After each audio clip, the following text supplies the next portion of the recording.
Puntahan natin ang Angono, isang bayan sa probinsya ng Rizal upang libutin ang ilan sa mga kilalang food destinations at mga lugar na pwedeng bisitahin ng mga turista.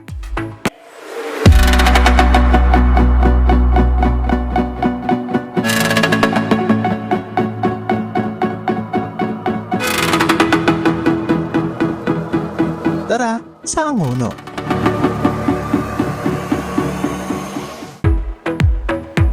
Sa mga first-timer, ang Angono ay napapagitnaan ng Taytay at Binangonan. Bagamat isa sa pinakamaliit na bayan ng Rizal, ang Angono ay kilala bilang Art Capital of the Philippines.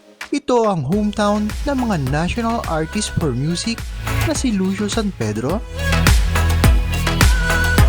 at national artist for visual arts na si Carlos Bodong Francisco at iba pang mga kilalang personalidad sa larangan ng sining.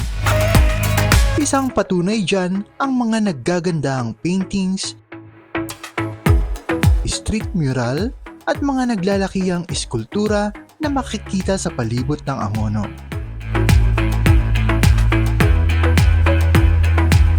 Yung pagiging abstractionista ko ay hindi puro. Hindi siya yung hindi mo maintindihan.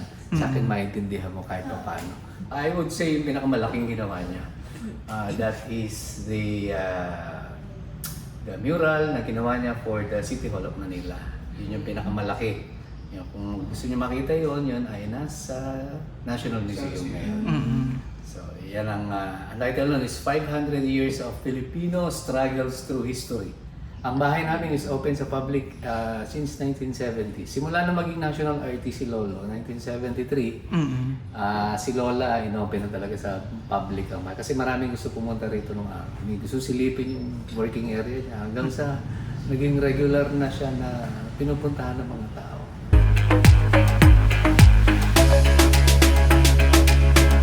Pagawa niya, gusto niya gawin ako kasi nagpus ka lang. May mga rituals silang ginagawa bago sila pumunta sa war o saan, mga tribal war. So ito yung po, last hour. Yan yung mga tattoo nila ng mga tao.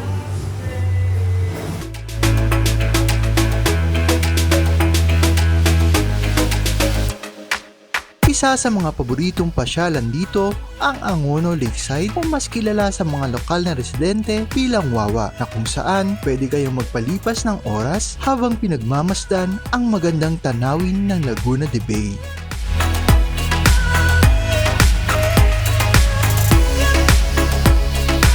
Katabi nito ang Art Center or ang Nono Museum of Art History na siyang nagbibigay impormasyon sa pinagmulan at history ng Angono Rizal.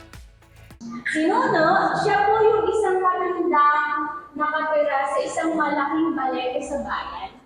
At siya yung pinakamatanda sa bayan ng Angono. Ang tawag nila ang pinuno or ang puno. Kaya nabuo yung word na Angono, from the word Angono. And then we have ang Nono. Kasi sabi nila, meron daw mga buwaya sa ilog dati. One of the proof of that is yung bawal na ating kapasampayan niya si Dr. Cesar. Meron doon kabanata na ang buwaya sa ilog.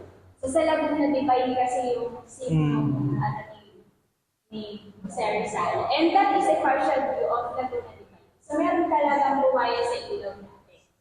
Yung mga buwaya, pinaniniwalaan po ng mga ancestors natin dito sa Angono na kapag namamatay daw yung mga lolo at lola namin, nagre-reincarnate sila into buwaya bago na sila makatawid sa kabilang buhay. Kaya kapag nakakita sila ng buwaya, imbis na matakot sila or imbis na patayin nila yung buwaya, ino-honor nila yun, pinapakain pa nila. At tinatawag nila yung ang nono, which means ang lolo, ang lola. At syempre, sa ating pag-explore, hindi pwedeng palampasin ang ilan sa mga kilalang kainan dito sa Angono. Isa na riyan ang Drip Coffee, isang coffee shop na kilala for serving flavorful, authentic Vietnamese coffee na mayroon ding iba't ibang pastry and refreshing drinks. They are located at Bloomingdale in Barangay San Pedro alongside Unishop.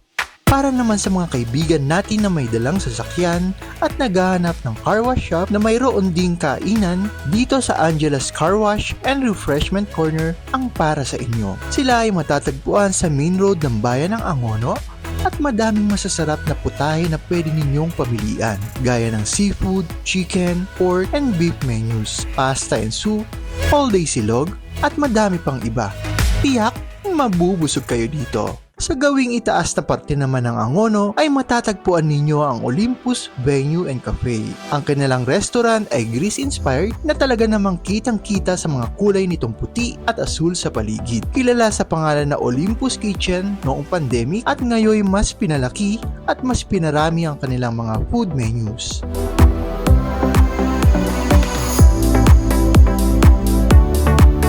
At syempre, kilala din ang Angono sa magagandang overlooking at sunset view.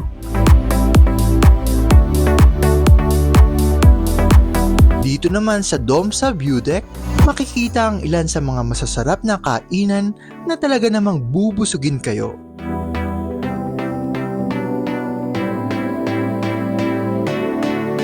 Patok na patok ito para sa mga naghahanap ng lugar after nila magbisikleta at mag-ride.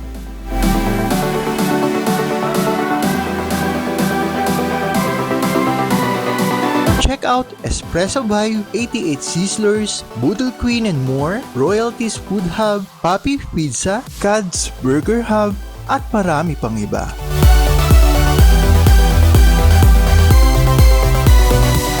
Para naman sa mga city light lovers, dito naman sa Hillsdale Summit sa Botong Francisco Avenue, hindi lamang city lights, mismong buong food park dito ay napapalibutan ng mga naggagandahang mga ilaw na tiyak magugustuhan ng bawat turista.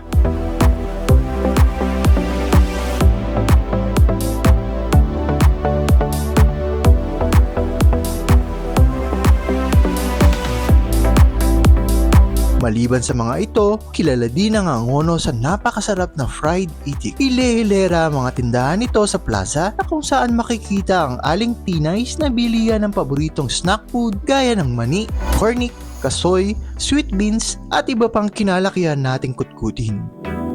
Sa kabilang kalsada naman ay makikita ang Mahusay Bakery na talaga namang walang kasing husay. Mula pa pagkabata ay isa na ito sa bilihan namin na mainit na pandesal at iba pang masasarap na tinapay. Dito din sa Angono matatagpuan ang Angono Binangonan Petroglyphs na kabilang sa National Museum na kung saan makikita ang oldest known rock art sa buong Pilipinas na sinasabing na buo pa mula pa noong 3000 BC. Binubuo ito ng 127 human and animal-like figures na nakaukit sa mga bato at paligid ng kuweba. At since nagawi na din kayo sa Angono, going to St. Clement Parish Church is worth visiting. Isa ito sa pinakamatandang simbahan sa Rizal na dinarayo dahil sa natatanging nitong ganda.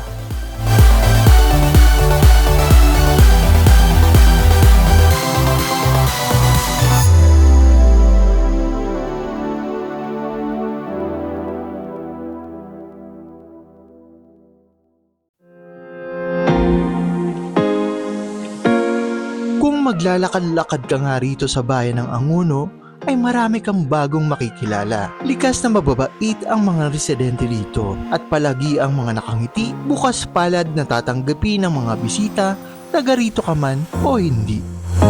Ilan lamang ito sa mga bagay na magpapakilala sa bayan ng Angono. Nawa ay nagustuhan ninyo ang video na ito at maging dahilan upang bisitahin din ninyo ang aming mahal na bayan. Salamat po sa panonood at siguraduhin na i-follow ang aming Facebook page para sa mga susunod pang mga lugar na aming pupuntahan. Thank you and see you on our next video.